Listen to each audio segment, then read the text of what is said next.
ఈడ అసెంబ్లీ ఎలక్షన్లలా అనుకున్నన్ని సీట్లు రాక అధికారంలోకి రాలేకపోయినా గానీ, జాతీయ స్థాయిలో మాత్రం జర్రంతా కూడా తగ్గేదేలే అన్నట్టు దూసుకుపోవాలని డిసైడ్ అయింది బీఆర్ఎస్. అందుకే వచ్చే ఏడాదిలో జరిగే పార్లమెంట్ ఎలక్షన్లలా ప్రతాపం చూయిస్తందుకు పక్కా ప్లాన్ ఏస్తుందట. తెలంగాణతో పాటుగా మహారాష్ట్రలో కూడా 48 జాగాల క్యాండిడేట్లను బరాబర్ బరిలో నిలబెట్టాలని చూస్తుందట. కేసీఆర్ కు తుంటిరిగి ఆపరేషన్ ఏది కాబట్టి జర మంచిగానక మహారాష్ట్ర బీఆర్ఎస్ లీడర్ తో భేటీ అవుతారట. ఇప్పటికైతే మహారాష్ట్ర పార్టీ వ్యవహారాల ఇన్ఛార్జు కల్వకుంట్ల వంశీచంద్రరావు నిత్యాక్కడి నేతలతో టచ్లుండి స్థానికంగా సభలు మీటింగులు నడిపిస్తున్నాడు. 30 తారీఖు నాడు కొల్లాపూర్లో పెద్ద బహిరంగ సభ పెడుతందుకు చూస్తున్నారట. అటెంక సోలాపూర్, ఔరంగాబాద్, వార్దాల కూడా సభలు పెడతారట.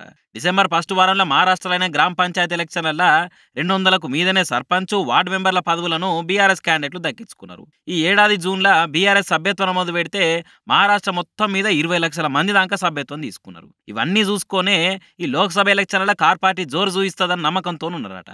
మీదికెళ్ళి ఇప్పటికే నాగ్పూర్లో బీఆర్ఎస్ పార్టీ ఆఫీసు ఉండే అట్లనే జల్దీనే పూణే, ఔరంగాబాద్ లో కూడా పార్టీ ఆఫీసులు పెడతారట. వ్యవసాయానికి 24 గంటల ఫ్రీ కరెంటు, రైతు బంధుతోని పెట్టుబడి సాయము ఇవన్నీ ఇచ్చినా కూడా బీఆర్ఎస్ తెలంగాణలో ఓడిపోయిన సానుభూతి కూడా మహారాష్ట్రలో గట్టినే ఉందని చెప్తున్నారు అక్కడ గులాబీ లీడర్లు. కేసీఆర్ పురాగా ఓల్కున్నాక మహారాష్ట్రకు పోయి సభలు, మీటింగులు పెట్టి క్యాడర్లో ఇంకింత హుషారు పెంచి పార్టీ పతారని కూడా ఆడ జోరుగానే పెంచే ఉపాయాలు ఉండని తెలుస్తున్నది. మరి ఈడ గులాబీ పార్టీ అటిటైనా గానీ మహారాష్ట్రలో అనుకున్న సీట్లు ఎన్కేసుకొని ఏ తిరిగా ముంగటి పోతో చూడాలిగా.